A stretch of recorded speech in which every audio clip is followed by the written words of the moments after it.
La société de consommation évolue et bouleverse nos habitudes. Logement, transport, voyage, épargne. Chaque semaine, Tout compte fait vous dévoile les coulisses d'un monde qui change.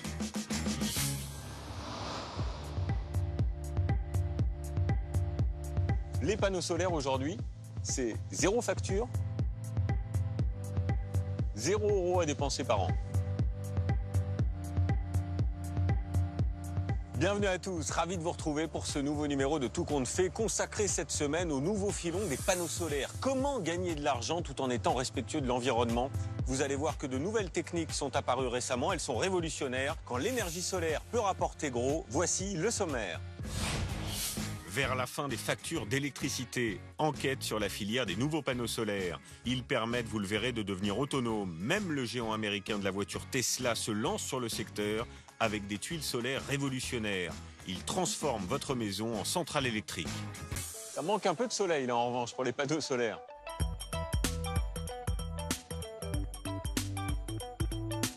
Et pour commencer donc, notre première enquête sur la révolution des nouveaux panneaux solaires. Le marché est en plein boom avec des produits qui permettent désormais de devenir autosuffisants. Autrement dit, plus de factures, plus besoin donc de revendre son électricité et son énergie à EDF, comme c'était le cas jusqu'à présent. Il existe même des kits clés en main à moins de 40 €. Plus besoin non plus de faire appel à des installateurs spécialisés.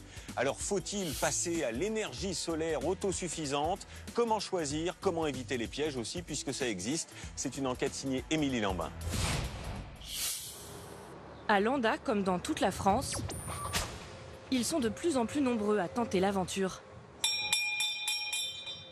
Thomas, commercial de 40 ans, rêve d'en finir avec ses factures d'électricité. On va compter le nombre de cartons. Il a décidé de produire sa propre énergie grâce à des panneaux solaires. C'est un kit d'autoconsommation. L'autoconsommation, cela signifie que Thomas va consommer lui-même l'électricité qu'il produit. Les panneaux vont lui permettre de transformer sa maison Donc il y a 6 panneaux. en une centrale solaire et autosuffisante. Objectif, Déjà dans un premier temps de réduire considérablement les factures. Et ensuite, au fur et à mesure, si je peux rajouter par la suite des panneaux, être autonome. prix du kit, 4 058 €. 4 000 € de moins que s'il avait fait appel à un installateur. Le tableau pré-câblé. T'as vu la visserie? Pour faire des économies, il a décidé d'installer ses panneaux lui-même, aidé de son oncle Pascal. Déjà, il ne faut pas beaucoup d'outils, c'est déjà un bon signe. Cela n'a l'air de rien, mais l'autoconsommation, c'est la nouvelle révolution de l'énergie solaire. Car depuis plus de 15 ans, tous les Français revendaient leur production photovoltaïque à EDF. Pourquoi cela a-t-il changé? Faut-il encore investir dans des panneaux solaires? À Saint-Pierre-de-Mons, près de Bordeaux, cette maison ressemble à toutes les autres. Mais vue du ciel, son toit couvert de panneaux solaires rapporte gros à ses occupants depuis 7 ans. Allez, vas-y, fais-moi des frappes un peu là. 20 mètres carrés de cellules photovoltaïques que Jérôme, mécanicien, a fait installer comme 350 000 Français. Je suis quasiment en plein sud. Donc c'est ce qui a fait aussi... toutes les conditions étaient réunies à l'époque pour faire le photovoltaïque. Je pense que c'était écologique, mais c'était très très rentable à l'époque. C'était une affaire en or. Ces panneaux transforment les rayons du soleil en espèces sonnantes et trébuchantes pour Jérôme. On a la production des panneaux qui passent dans les câbles gris et bleus. Et ensuite, ça traverse l'onduleur qui va convertir le courant continu en alternatif pour le renvoyer dans le réseau ERDF. L'électricité produite, Jérôme ne l'utilise pas du tout pour sa consommation personnelle. Comme tous les Français qui se sont lancés ces dernières années, il la revend à EDF. C'est plus intéressant pour lui. Là aujourd'hui, 9, je vais faire dans les 13 kilos, je vais avoir gagné dans les 8 €. Il y a des jours, quand je fais 20 kilos, je gagne 12 €. Et ça marche le samedi et le dimanche aussi. Quand le soleil se lève le matin, je souris. Voilà. Je dis tiens, je vais gagner de l'argent sans rien faire. Dans les années 2000, les pouvoirs publics veulent développer les énergies renouvelables. Grâce à une forte déduction fiscale, l'investissement initial reste accessible pour Jérôme, 8 000 € installation comprise. Et l'État pousse alors EDF à racheter l'électricité produite au prix fort.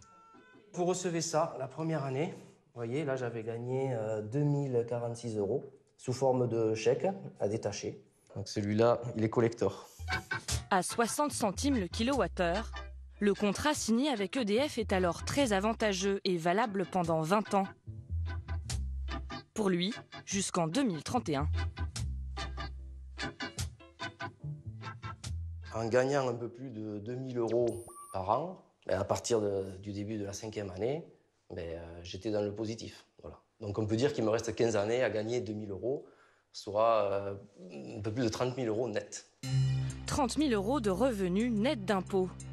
La ruée vers l'or solaire fait tourner la tête de nombreux Français qui deviennent la cible des escrocs. L'arnaque aux panneaux photovoltaïques est le nouveau sport national. Des affaires éclatent aux 4 coins du pays. Pour près de 5000 familles, l'investissement tourne au cauchemar. Dans les Pays de la Loire, près de Nantes, c'est le cas d'Aurélia, aide-soignante.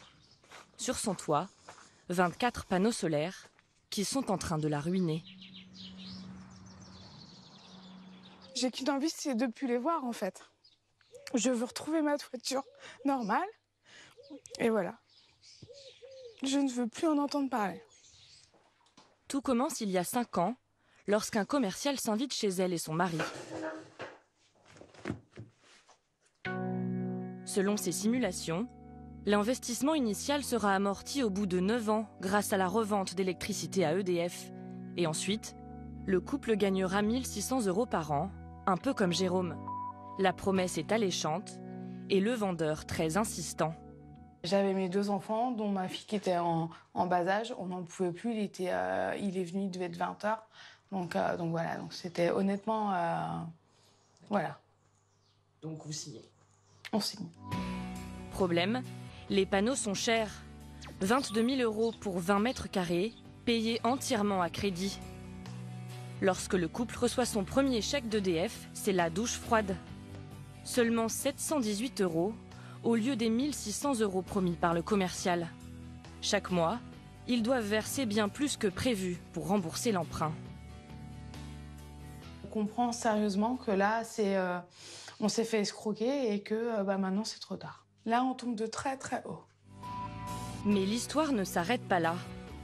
3 ans plus tard, un autre commercial frappe à leur porte, visiblement au courant de leur déboire. Il propose de poser 12 nouveaux panneaux, censés être plus performants pour rééquilibrer les finances du couple. Ces techniques de vente sont redoutables. Je lui demande, laissez-moi quelques jours pour réfléchir. Et là, il me dit, non, vous savez, on a plein de clients, il y a plein de personnes qui veulent, qui se sont fait avoir comme vous. C'est une chance pour vous. C'est soit maintenant, soit rien. Elle signe à nouveau pour 21 000 €, encore à crédit. Mais ses espoirs s'envolent rapidement. La deuxième série de panneaux ne produit pas plus que la première. Résultat, le couple va devoir débourser 300 € par mois durant les 14 prochaines années. Bien loin des promesses du commercial. Le justifier auprès de nos proches, c'est pas simple non plus parce qu'on nous dit pourquoi vous avez signé? Ouais, mais on sait pas pourquoi. Je sais pas comment cet homme-là fait pour se regarder dans un miroir. Donc, il fait vraiment un sale métier. Sur Internet, nous avons retrouvé l'entreprise qui affiche un confortable chiffre d'affaires de 2,3 millions d'euros. Impossible de joindre le siège social en banlieue parisienne. Nous nous y rendons pour rencontrer son dirigeant.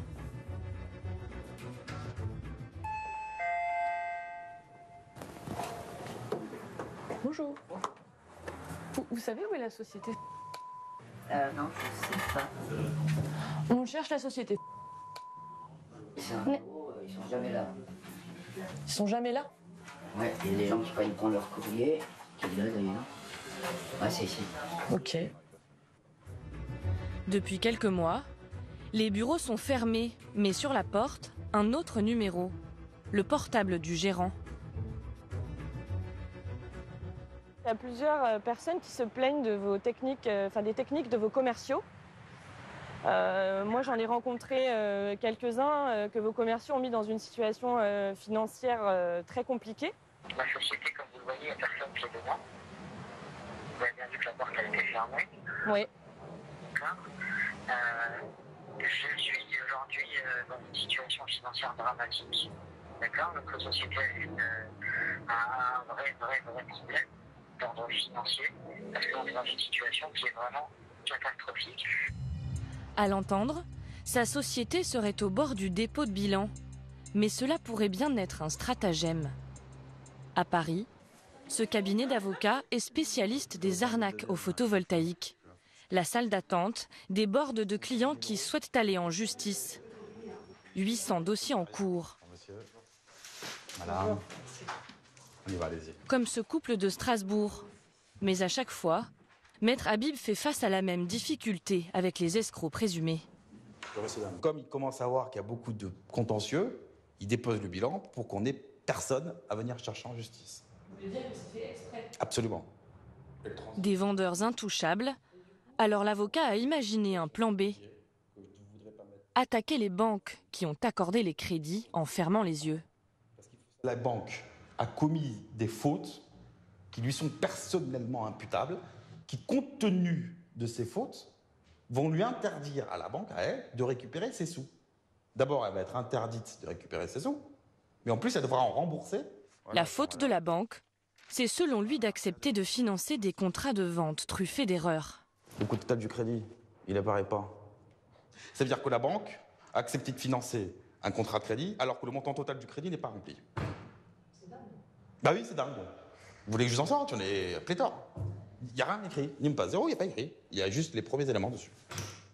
Le pari du solaire a coûté cher à des milliers de Français et le marché s'est effondré. D'autant qu'en 2010, les pouvoirs publics ont cessé de soutenir cette énergie renouvelable. Le prix d'achat du kilowattheure a été progressivement divisé par 3, de 60 à 18 centimes d'euros. Pour les particuliers, revendre à EDF n'est plus rentable, alors un nouveau modèle s'impose, l'autoconsommation. Allez, c'est parti. Comme chez Thomas, le commercial. Avec son oncle, il est maintenant en pleine installation sur ce toit orienté sud.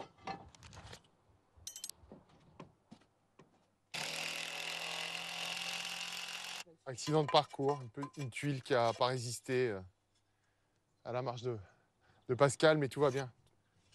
Tout était réparé, il n'y a plus de soucis. Pour devenir autonome en électricité, Thomas a prévu 10 mètres carrés de panneaux solaires. Là, tu inclines légèrement que je puisse connecter. Là, elle est connectée. Vous voyez, le branchement des connexions, c'est top. Je pose par là. En 3 heures, les 6 panneaux photovoltaïques sont installés et immédiatement opérationnels.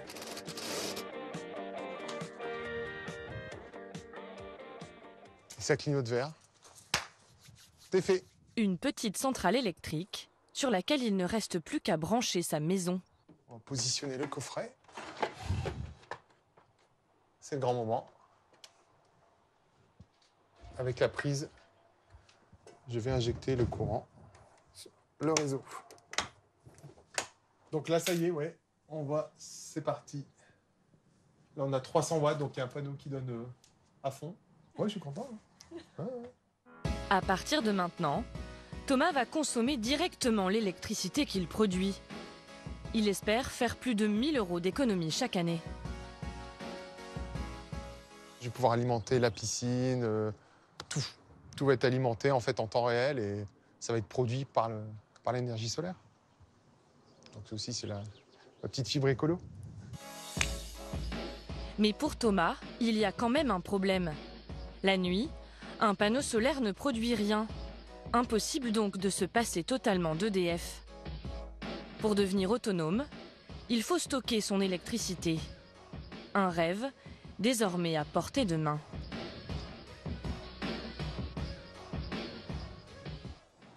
En Normandie, Sylvain Robillard est fabricant et installateur de panneaux solaires. Depuis quelques mois, il prépare en silence cette révolution qui pourra permettre à n'importe quelle maison française de devenir autosuffisante en énergie 24 heures sur 24. Pour cela, Sylvain compte sur ce fabricant de batteries en région parisienne. Bonjour Monsieur Robillard. Enchanté, Julien Guenec. Ah bonjour. Bienvenue chez PowerTech. Merci. Avec lui, il voudrait proposer une solution clé en main à ses clients. Des panneaux reliés à une batterie comme celle-ci.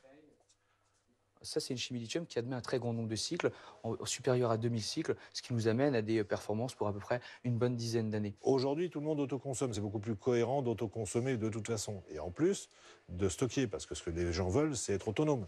Ils ne veulent plus acheter de l'électricité à leur fournisseur général d'électricité. Et ça passe par l'utilisation de batteries. Cette batterie domestique stocke l'électricité produite par les panneaux solaires la journée pour la restituer la nuit quand les besoins du foyer sont les plus importants. On prend une batterie comme celle-ci et on va venir, comme si on était chez le client, l'installer. Donc vous voyez, c'est pas très très lourd, ça fait une trentaine de kilos à peu près. On va venir le glisser dans une petite armoire. Et c'est modulable en fait, on peut augmenter la puissance. Si l'armoire est suffisamment grande, au fur et à mesure, on peut en rajouter des racks. Oui, voilà, exactement. Là, on a 2,5 kWh x 4. Ce sera suffisant avec ces batteries-là pour un approvisionnement électrique de la famille toute la soirée jusqu'au lendemain à la reprise de l'énergie solaire. Mais alors, ce système de batterie permet-il vraiment de se passer de son fournisseur d'électricité et de ne plus avoir à payer de facture ? À Villaines-sur-Seine, en région parisienne, Nicolas est l'un des pionniers de l'autoconsommation en France. Le rêve de cet ingénieur informatique, une maison 100% autonome grâce à l'énergie solaire.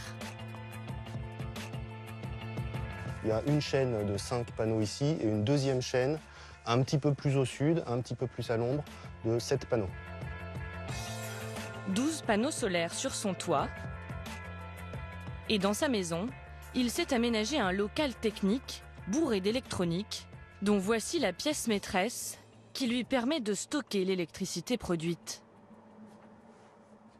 Ici, il y a les batteries, composées de 2 modules. Il y a 5 kWh, on les a achetés, installation comprise, un peu plus de 5 000 €. En tout, 15 000 € d'investissement avec les panneaux solaires. Nicolas n'est pas encore totalement autonome, mais a déjà considérablement réduit ses factures d'électricité.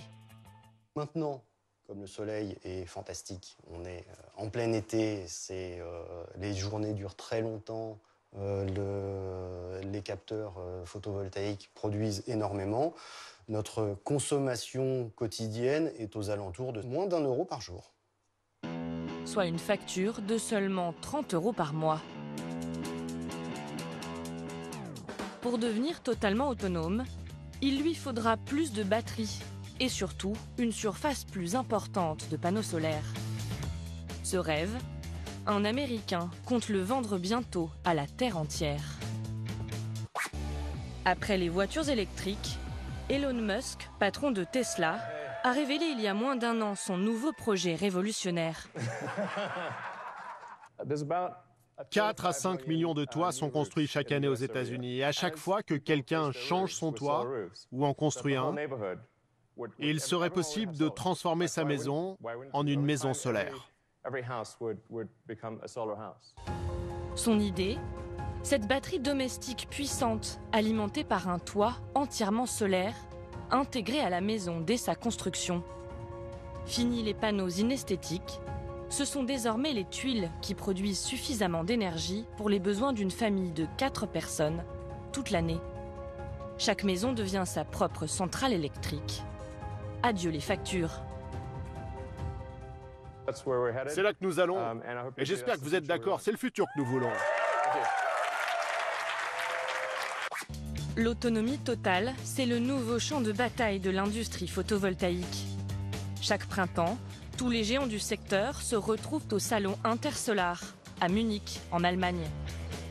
Arrivés tout droit de Californie, Tesla bien sûr, mais aussi les puissantes entreprises chinoises qui essaient toutes de s'imposer sur ce marché de l'autoconsommation.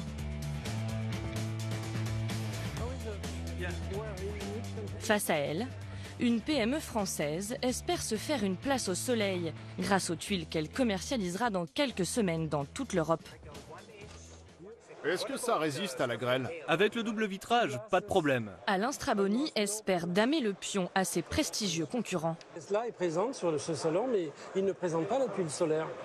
Pourquoi? Parce que son projet est certainement pas encore développé. Vous avez un coup d'avance? On a un coup d'avance, je pense. Sa tuile solaire est bien là cette année. Il la dévoile avec son associé belge. Vas-y, le mets là-dessus. Je le mets là. Hein. Prix de vente, 300 € le mètre carré. Mais l'idée est de faire des économies en remplaçant les tuiles traditionnelles par des panneaux solaires. La majorité du toit, surtout du toit exposé au sud, va être couvert de modules comme ça. Donc c'est vraiment des tuiles. On fait un double jeu. On va couvrir la toiture, on va faire l'étanchéité de la toiture. Et en supplément, on aura aussi, avec l'élément photovoltaïque, la production d'électricité.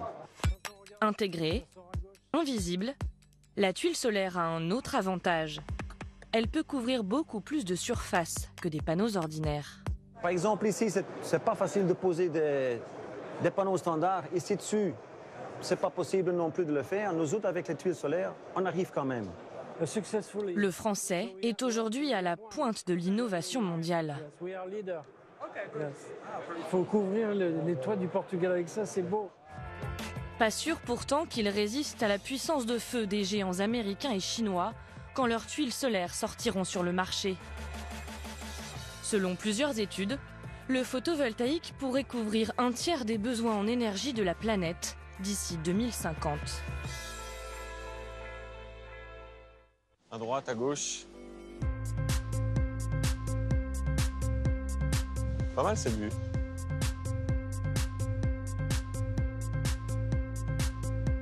On va maintenant quitter cet univers du tout béton pour une découverte. Une découverte qui prouve que oui, on peut gagner de l'argent tout en étant écolo, contrairement à ce qu'affirment parfois certains. On vous emmène à Ungersheim, en Alsace, 2400 habitants et un modèle de transition unique au monde. Cantine 100% bio pour les enfants, maison passive pour les habitants, circuit court pour ses produits alimentaires. Une monnaie locale a même été mise en place pour doper l'activité. Alors Ungersheim, utopie ou modèle à suivre? C'est un grand reportage signé Paul de Genève. Cette transition écologique est avant tout le projet d'un homme, Jean-Claude Mensch, le maire d'Ungersheim. Bonjour. Ça va, il y a moins de soleil aujourd'hui? Bonjour. Cet écologiste convaincu a su fédérer presque toute la population. Salut Yolande. Bonjour. Cela fait bientôt 30 ans qu'il est au pouvoir. Ça fait le 5e mandat. Vous êtes à chaque fois élu dès le premier tour. Oui, c'est ça. Donc démocratiquement, quoi. Avec parfois 4 listes en présence. Il a aujourd'hui le soutien de ses administrés, même si seulement 10% d'entre eux participent activement à la transition. Mais voilà, sa pensée politique, il la résume toujours de la même phrase. Comme disait Gandhi, l'exemple, c'est pas le meilleur moyen de convaincre, c'est le seul. Alors comment lui est venue un jour l'idée de faire de sa ville un exemple écologique? Pour lui, tout commence il y a 40 ans avec la fin d'une ressource naturelle, la potasse. Ancien mineur, il est aux premières loges quand les puits d'Alsace ferment à la fin des années 70. Des milliers d'emplois disparaissent. Lui a alors une révélation. On sait ici que ce qui vient du sol n'est pas inépuisable. Voilà, la planète regorge d'un certain nombre de ressources. Hein. Tout ça, ça va s'épuiser, bien sûr, comme le pétrole, comme les métaux rares, etc. Donc il faut y prendre garde et veiller à trouver d'autres solutions. Il y a 18 ans, le maire décide de passer à l'acte. Avant tout le monde, il a une idée révolutionnaire pour remplacer la chaufferie à gaz de la piscine du village. C'est une piscine de 25 sur 10, hein, qui est intégralement chauffée avec l'énergie solaire. 110 mètres carrés de panneaux solaires, plus une chaufferie bois, qui permettent d'obtenir une eau à 26 degrés toute l'année et d'économiser 21 tonnes de CO2 par an. Le solaire, calculé sur l'année, à la place d'une consommation électrique, c'est de l'ordre de 10 000 euros.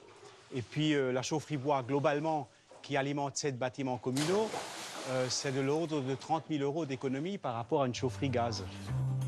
C'est rentable. Alors le maire fait progressivement passer les 7 bâtiments de la commune à l'énergie renouvelable. En 2010, il voit encore plus loin et décide de lancer la construction de la plus grande centrale photovoltaïque d'Alsace sur le terrain de sa commune. Juste à côté des anciennes mines, comme un symbole. Le principe, c'est effectivement donc, déjà une source de production d'énergie renouvelable. Ensuite, naturellement, il faut aussi que la consommation soit au plus près de la production pour éviter les transports importants. Et donc, l'idée, effectivement, c'est d'arriver vers l'autosuffisance énergétique. À l'époque, aucune banque française n'a voulu investir les 15 millions d'euros nécessaires à la construction. Le maire s'est donc tourné vers une entreprise allemande de photovoltaïque qui prend alors en charge l'investissement de départ. Le village reçoit 27 000 euros de loyer par an pour le terrain. Aujourd'hui, ces panneaux solaires produisent l'équivalent de la consommation d'une ville de 10 000 habitants. Chiffre d'affaires, qu'alors 1,5 million d'euros par an, plus que prévu au départ. Bonjour Sakaria. Bonjour Monsieur le maire, comment allez-vous? Vous allez bien? Très bien. En fait, on est en surproduction, on est chaque année à peu près entre 5 et 10% surproduction. Ça veut dire l'amortissement, il va peut-être, on y arrivera à 12 à 13 ans. L'entreprise allemande a embauché une dizaine de salariés. Les énergies renouvelables, c'est aussi bon pour l'emploi. Ungersheim apporte ici la preuve que la transition énergétique est possible et même rentable.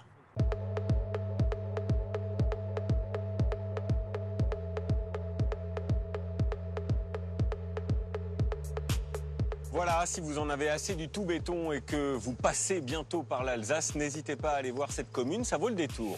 Merci de votre fidélité, on se retrouve très vite, évidemment sur France 2, et d'ici là, n'oubliez pas, restez curieux. Bye bye.